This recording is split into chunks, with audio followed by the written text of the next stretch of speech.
यहाँ मौजूद arm forces के ऑफिसर्स, जवान, फैमिली मेंबर्स में आए हैं, जगह छोटी होने की बात, और हमारी पैरामिलिट्री फोर्सेस के भी शायद ऑफिसर्स और जवान, मीडिया से मिलकर देवी और सज्जनों, सबसे पहले अंतर्राष्ट्रीय योगा दिवस के अवसर पर मैं आप सभी को अपनी तरफ से हार्दिक बधाई देता हूँ और हार्दिक शुभकामनाएं देता हूँ। मेरे लिए सचमुच ही एक प्रसन्नता का विषय है कि इस बार योग दिवस के अवसर पर मैं आप सभी के बीच यहाँ पर मौजूद हूँ। साथियों, भारत की सुरक्षा, संप्रभुता व अखंडता को अक्षुण्ण बनाए रखने में हमारी आर्मी का जो योगदान है, जो उसकी भूमिका है, उसे पूरा देश पूरी तरह से करते हैं। आपके शौर्य और पराक्रम की गाथाएं लोगों की जुबान पर मौजूद है। कोई भी परिस्थिति हो, भारतीय सेना के जवान जिस तत्परता व मुस्तैदी से हमारी सीमाओं की सुरक्षा कर रहे हैं, उसके लिए यह राष्ट्र सदैव उनका ऋणी है। मैं भारतीय सेना के हर जवान के शौर्य, साहस को नमन करता हूँ, जिन्होंने देश की सुरक्षा के लिए अपना सब कुछ समर्पित किया है। जैसा कि आप जानते हैं कि आज पूरा विश्व इंटरनेशनल योगा डे मना रहा है और हमारे ऋषियों और मुनियों की योग की एक ऐतिहासिक परंपरा और विरासत को आज पूरी दुनिया फॉलो कर रही है। साथियों, हमारे यहाँ योग केवल एक अभ्यास नहीं है, बल्कि एक वे ऑफ लाइफ है, जीवन जीने का यह तरीका है। और यह कोई नई बात नहीं है, ये हजारों वर्ष, लाखों वर्ष, हजारों वर्ष पुरानी यह भारत की परंपरा है।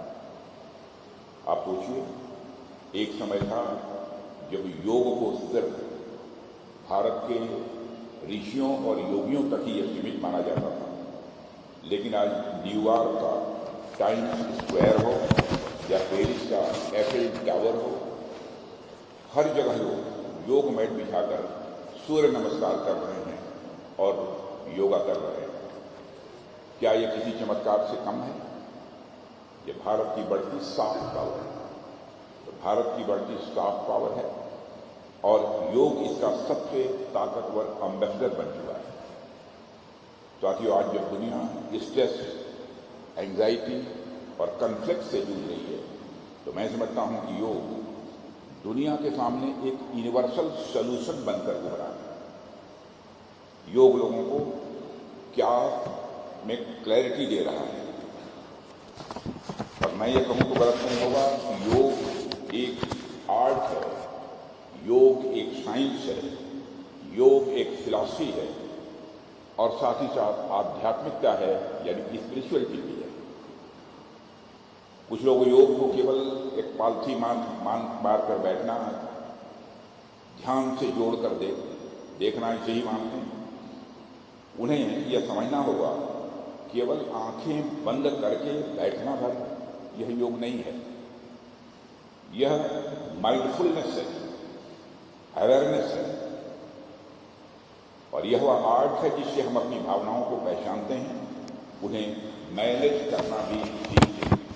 लेकिन आपने कभी ध्यान दिया है, जब हमें गुस्सा आता है, क्रोध आता है, तो क्या होता है? हम बहुत इम्पल्सिव हो जाते हैं, हमारा खुद का कंट्रोल, खुद का नियंत्रण अपने पर समाप्त हो जाता है। लेकिन जो लोग दैनिक जीवन में लगातार योग से खुद जुड़े रहते हैं, वो आमतौर पर अपेक्षाकृत कम इम्पल्सिव होते हैं। उनका अपने ऊपर एक कंट्रोल बना रहता है।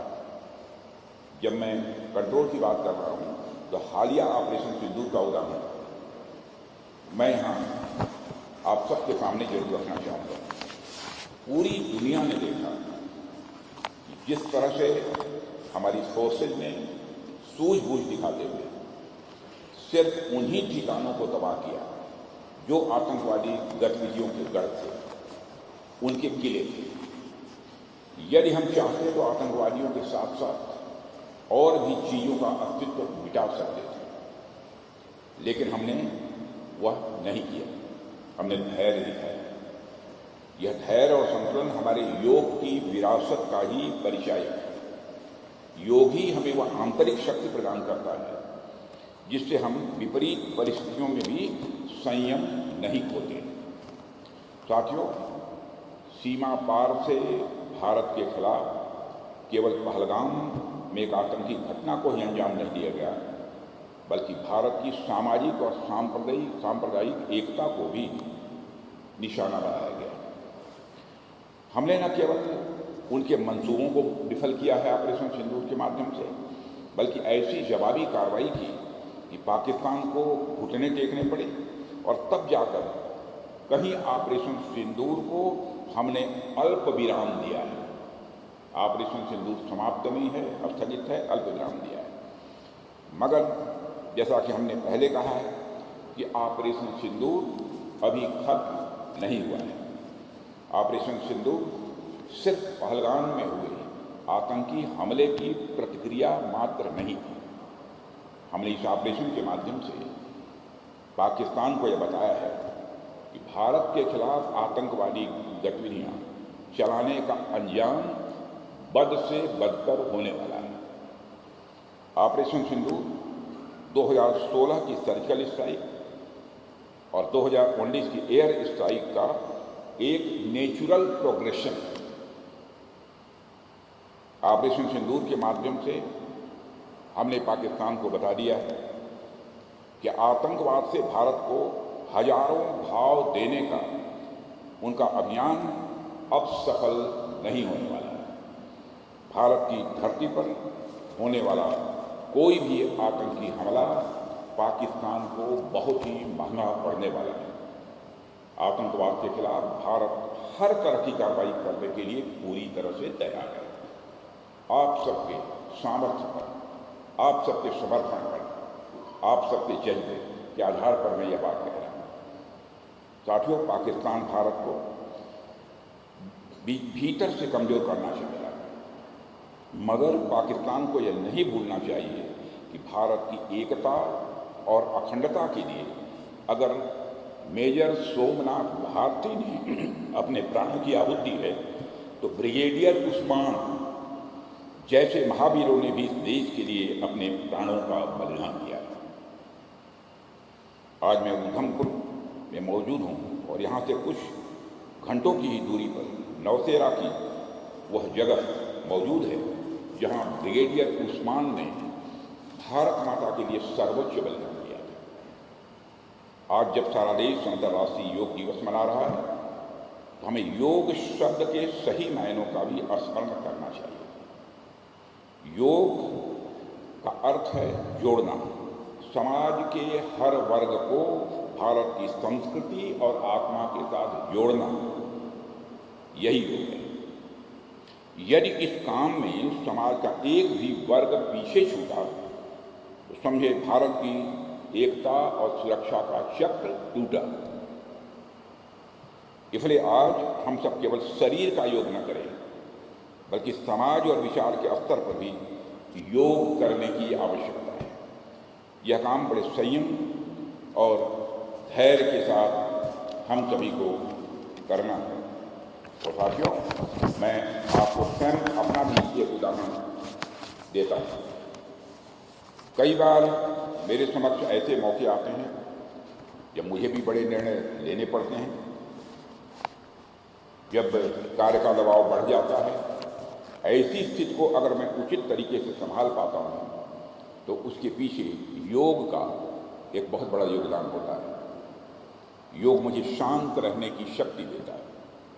यह मेरे लिए उस पाज यानी ठहराव की तरह है जो एक्शन और रिएक्शन के बीच होता है, और इसी ठहराव में छिपी होती है हमारी असली शक्ति। मैंने अपने अनुभव से जाना है कि योग हमें रिएक्टिव और प्रोएक्टिव बनाता है, और यह फर्क ही जीवन में बड़ा बदलाव लाता है। कल्पना कीजिए कि एक व्यक्ति क्रोध में आकर निर्णय लेता है और दूसरा व्यक्ति शांत चित्त होकर वही निर्णय लेता है, तो दोनों की दिशा और परिणाम अलग होंगे, और यही फर्क योग लाता है। मुझे अपनी सेनाओं से भी बेहद नज़दीकी से जुड़ने का अवसर मिला है। मैंने आर्म फोर्सेस में भी अपने सैनिकों का योग के प्रति रुझान देखा है। कई जवान तो ऐसे हैं जो कि वह नियमित योग करते हैं और इसका सीधा प्रभाव उनके डिसिप्लिन और फोकस पर दिखाई देता है। योग किसी भी सोल्जर को न सिर्फ शारीरिक रूप से बल्कि मानसिक रूप से भी तैयार करता है, जिसका लाभ हमें बैटल फील्ड में भी देखने को मिलता है। साथियों, माननीय प्रधानमंत्री श्री नरेंद्र मोदी जी ने जब कहा था कि yoga is India gift to the world, तो वह सिर्फ एक डिप्लोमेटिक लाइन नहीं थी, वह एक विजन था। आज भारत ने दुनिया को एक ऐसा टूल दिया है, एक ऐसी विधा दी है जो किसी भी सीमा, धर्म और संस्कृति से परे है। योग जब सिर्फ एक पर्सनल जर्नी नहीं है, यह एक ग्लोबल मूवमेंट बन चुका है। United Nations, World Health Organization और तमाम अंतर्राष्ट्रीय संस्थाएं इसे मेंटल और फिजिकल हेल्थ के फ्रेमवर्क में शामिल कर रही हैं।